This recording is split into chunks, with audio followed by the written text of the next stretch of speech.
The Telltale Heart by Edgar Allan Poe. Narration by JSmithOTI. True. Nervous. Very, very dreadfully nervous I had been, and am. But why will you say that I am mad? The disease had sharpened my senses, not destroyed, not dulled them. Above all else was the sense of acute hearing. I heard all things in the heaven and in the earth. I heard many things in hell. How then am I mad? Hear me, and observe how healthily and how calmly I can tell you the whole story.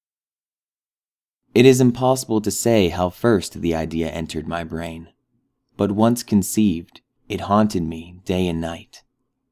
Object there was none, passion there was none. I loved the old man. He had never wronged me. He had never given me insult. For his gold I had no desire. I think it was his eye.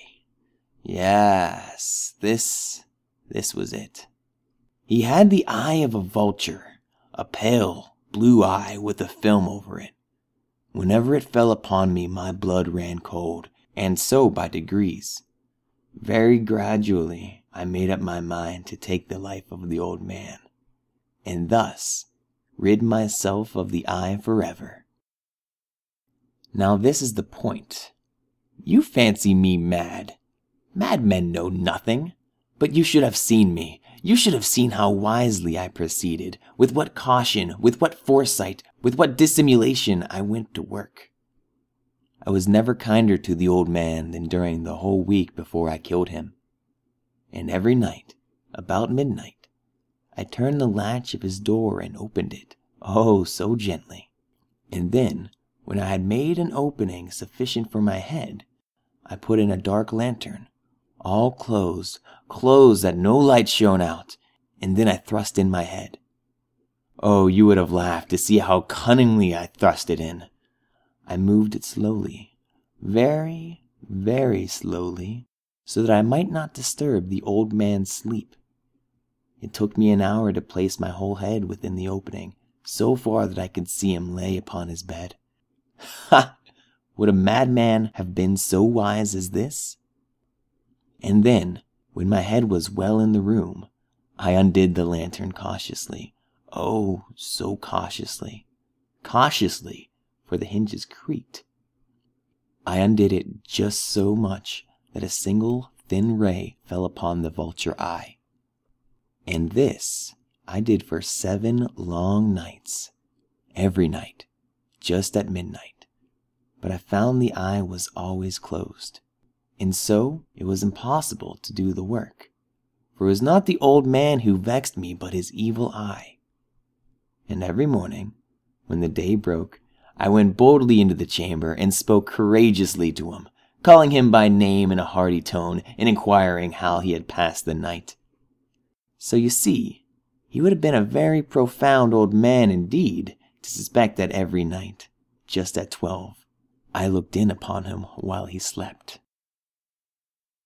Upon the 8th night, I was more than usually cautious in opening the door.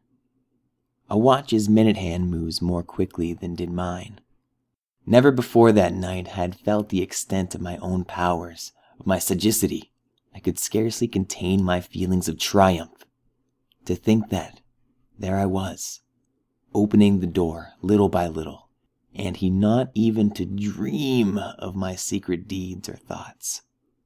I fairly chuckled at the idea, and perhaps he heard me, for he moved on the bed suddenly, as if startled. Now you may think that I drew back, but no. His room was as black as pitch with the thick darkness, for the shutters were closed fastened through the fear of robbers. And so I knew that he could not see the opening of the door. I kept pushing it on, steadily, steadily. I had my head in, and was about to open the lantern, when my thumb slipped upon the tin fastening, and the old man sprang up in his bed and cried out, "Who's there?" I kept quite still and said nothing. For an hour I did not move a muscle, and in the meantime I did not hear him lie down. He was still sitting up in bed, listening, just as I have done, night after night, hearkening to the death watches in the wall. Presently, I had heard a slight groan, and I knew it was the groan of mortal terror. It was no groan of pain or of grief, oh no! It was the low, stifled sound that arises from the bottom of the soul when overcharged with awe. I know that sound well. Many a night, just at midnight, when all the world slept, it has welled up from my own bosom, deepening with its dreadful echo the terrors that distracted me. I say, I knew it well. I knew what the old man felt, and I pitied him, although I chuckled at heart. I knew that he had been lying awake ever since the first slight noise, when he had turned in the bed. His fears had been ever since growing upon him. He had been trying to fancy them causeless, but could not. He had been saying to himself, "It is nothing but the wind in the chimney. It's only a mouse crossing the floor," or "It is merely a cricket which had made a single chirp." Yes, he had been trying to comfort himself with these suppositions, but he had found all in vain. All in vain because death, in approaching him, had stalked with its black shadow before him and enveloped the victim. And it was the mournful influence of the unperceived shadow that caused him to feel, although he never saw nor heard, to feel the presence of my head within the room. When I had waited a long time, very patiently, without hearing him lie down, I resolved to open a very, very little crevice in the lantern. So I opened it. You cannot imagine how stealthily, until, at length, a simple, dim ray, like that of a thread of the spider, shot out from the crevice and fell upon the vulture eye. It was open, wide open, and I grew furious as I gazed upon it. I saw it with perfect distinctness, all dull blue, with a hideous veil over it that chilled the very marrow in my bones. But I could see nothing else of the old man's face or person, for I had directed the ray as if by instinct, precisely upon the damned spot. And have I not told you that what you mistake for madness is but over-acuteness of the sense? Now I say, there came to my ears a low, dull, quick sound, such as a watch makes when enveloped in cotton. I knew that sound well, too.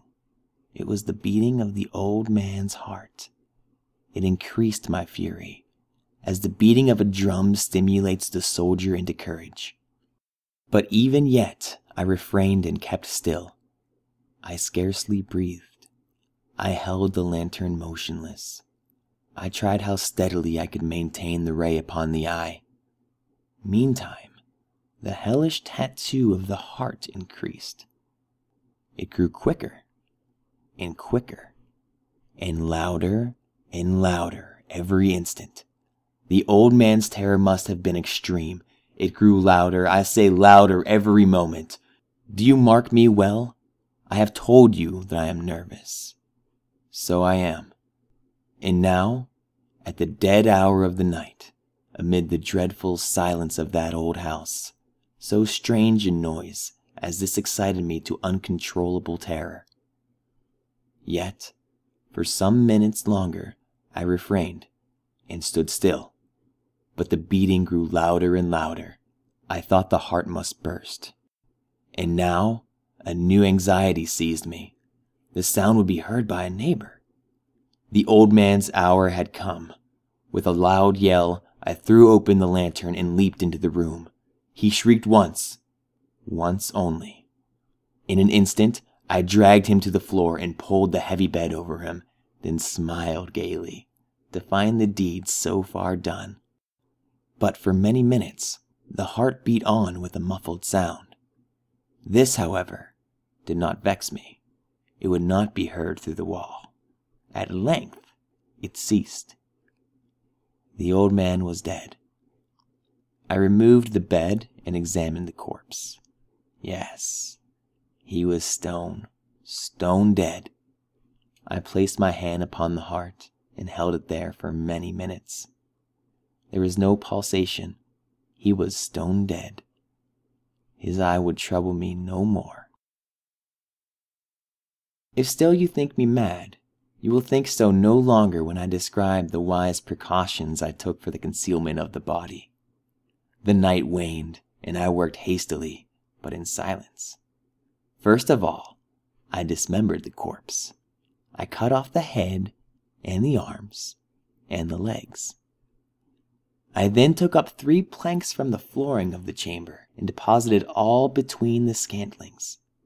I then replaced the boards so cleverly, so cunningly, that no human eye, not even his, could have detected anything wrong.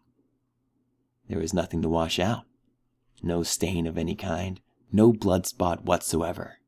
I had been too wary for that. A tub had caught it all. When I had made an end to these labors, it was 4 o'clock, still dark as midnight. As the bells sounded the hour, there came a knocking at the street door. I went down to open it with a light heart, for what had I now to fear? There entered 3 men who introduced themselves with perfect suavity as officers of the police. A shriek had been heard by a neighbor during the night.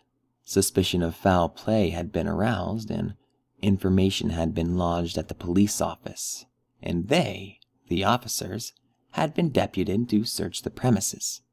I smiled, for what had I to fear? I bade the gentleman welcome. The shriek, I said, was my own in a dream. The old man, I mentioned, was absent in the country. I took my visitors all over the house. I bade them search, and to search well. I led them at length to his chamber. I showed them his treasures, secure and undisturbed. In the enthusiasm of my confidence, I brought chairs into the room and desired them here to rest from their fatigues, while I myself, in the wild audacity of my perfect triumph, placed my own seat upon the very spot beneath which reposed the corpse of the victim. The officers were satisfied. My manner had convinced them. I was singularly at ease.